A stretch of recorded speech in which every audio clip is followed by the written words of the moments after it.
अस्सलामुअलैकुम सारे ने वीडियो ਦੇ ਵਿੱਚ ਤੇ ਯਾਰ ਮੈਂ ਨਾ ਦੋਸਤ ਪੁੱਛ ਰਿਹਾ ਸੀ ਤੂੰ ਦਾਤਰ ਮੰਗਾਇਆ ਉਹਦੇ ਬਾਰੇ ਕੀ ਰਿਵਿਊ ਦੋਗੇ ਤੇ ਸਾਰਿਆਂ ਨੂੰ ਪਹਿਲੇ ਇਸ ਮੁਬਾਰਕ ਹੈ ਪਤਾ ਨਹੀਂ ਕਿਸ ਦਿਨ ਵੀਡੀਓ ਅਪਲੋਡ ਹੋਏਗੀ ਕਹਿ ਨਹੀਂ ਸਕਦਾ ਕਿਉਂਕਿ ਪਹਿਲੇ ਵੀਡੀਓ ਕਾਫੀ ਜ਼ਿਆਦਾ ਆਪਣੇ ਕੋਲ ਪਈਆਂ ਹੈਗੀਆਂ ਤੇ ਆਪਾਂ ਵੀਡੀਓ ਅਪਲੋਡ ਕਰਨ ਤੋਂ ਪਹਿਲੇ ਤੁਹਾਨੂੰ ਇੱਕ ਗੱਲ ਦੱਸ ਦਵਾਂ ਮੈਂ ਮੰਗਾਇਆ ਸੀ ਦਾਤਰ ਛੋਟੇ ਬਾਹਰੋਂ ਮੇਰਾ ਵੱਡਾ ਦਾਤਰ ਚੁੱਕ ਲਿਆ ਜਾ ਦਾਤਰ ਚੁੱਕ ਤੇ ਆਹ ਦਾਤਰ ਮੈਂ ਮੰਗਵਾਇਆ ਸੀ ਤਕਰੀਬਨ 3000 ਰੁਪਏ ਦਾ। ਠੀਕ ਆ ਇਹ ਦਾਤਰ ਹੁਣ ਲੈਣ ਦਾ ਫਾਇਦਾ ਜਾਂ ਨੁਕਸਾਨ ਦਾ ਨਿਸ਼ਾਨੀ ਜਿਹੜਾ ਦੱਸਣ ਲੱਗਾ ਪਹਿਲੇ ਤੇ ਆ ਜਾਏਗਾ ਆ ਇੱਧਰ ਆਈ ਸਾਈਡ ਤੇ ਟਿਕਟੋਕ ਦਾ ਅਕਾਊਂਟ ਹੋਏਗਾ ਉਹਦੇ ਤੇ ਨੰਬਰ ਲਿਖਿਆ ਹੋਏਗਾ ਸਾਰਾ ਕੁਝ ਹੋਏਗਾ ਉਹਦੇ ਕੋਲ ਤੁਸੀਂ ਦਾਤਰ ਨਹੀਂ ਲੈਣਾ ਕਿਉਂ ਨਹੀਂ ਲੈਣਾ ਉਹਨਾਂ ਦੀ ਮੈਂ ਦੋ ਗੱਲਾਂ ਦੱਸਦਾ ਪਹਿਲੀ ਗੱਲ ਤੇ ਹਲਕਾ ਜ਼ਰੂਰ ਆ ਪਰ ਇਹ ਪੱਠੇ ਨਹੀਂ ਵੱਢਦਾ ਜੇ ਪੱਠੇ ਦਾ ਬਲੇਡ ਚੈੱਕ ਕਰੋ ਕਿੰਨਾ ਕੁ ਆ ਕਿਤੇ 1 2 ਘੰਟਾ ਤਾਂ ਜ਼ਰਾ ਬਲੇਡ ਦੀ ਤੁਹਾਨੂੰ ਮਜ਼ਬੂਤੀ ਚੈੱਕ ਕਰਵਾਉਣਾ ਚੈੱਕ ਕਰ ਵਿੰਗਾ ਹੋ ਗਿਆ ਵਿੰਗਾ ਹੋ ਗਿਆ ਜੀ ਉਸ ਤੋਂ ਬਾਅਦ ਮੈਂ ਸਿਰਫ ਇੱਕ ਦਿਨ ਚਲਾਇਆ ਤੇ ਇੱਥੋਂ ਸਾਰਾ ਵਿੰਗਾ ਹੋ ਗਿਆ 3000 ਰੁਪਇਆ ਬਰਬਾਦ। ਹੁਣ ਮੈਂ ਗੱਲ ਕਰ ਲਵਾਂ ऑनलाइन चीज़ मंगवानी चाहिए कि नहीं मंगवानी चाहिए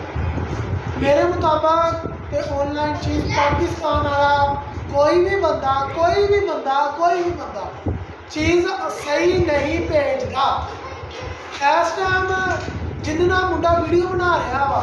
मोबाइल होल्डर वो भी मैं ऑनलाइन ही मंगवाया सी ये ऑफलाइन आपां नूं 1500 रुपये का मिलता सी ऑनलाइन मैनूं 2700 रुपये का पिया। दो नुकसान हो गए एक तो चीज़ महंगी दूसरी पायदार नहीं तीसरा आइंदा तुम एक बार आ चीज़ चेक करो मैं जोर के मंगाना विंगा हो जाना होर ठीक है ये दादर कोई नहीं काम का जे अगर जिन्हें अपने पैसे बर्बाद करने इधर उन्होंने अकाउंट तुम चलन दिया होगा उन्हें जाके अपने पैसे बर्बाद करवा सकते हैं जिन्हें पैसे बर्बाद करवाने हैं तो भाई इस बंदे आइडिया को काला करके परेशान करो आ चीज़ देखो की दिता वा सानू इन्हें सानू शोशा लाया शोशा चेक करो इन्हें कोई फायदा नहीं है इस प्रकार ठीक हो गया अगर किसी ने पैसे बर्बाद करने हैं तो करवा सकता वा ये सारे जो वीडियो लाइक कर दो शेयर कर दो कमेंट कर दो भाई याद हो दातर आ मैं आन के तुहानू दसते भी जाइए एक आ दातर आ एक आ दातर आ इन्होंने दोनों के रेट से फर्क चेक कर लो कितना तकरीबन 1.5 फुट का फर्क है एक प्लेट के चेक करो और देख लो कितना ज़्यादा फर्क है इतों बस इन्ने चीज़ ने दातर ने पट्ठे वड्डने होंगे इन्ने ने फर्क देख लो कितना पै गया ना फर्क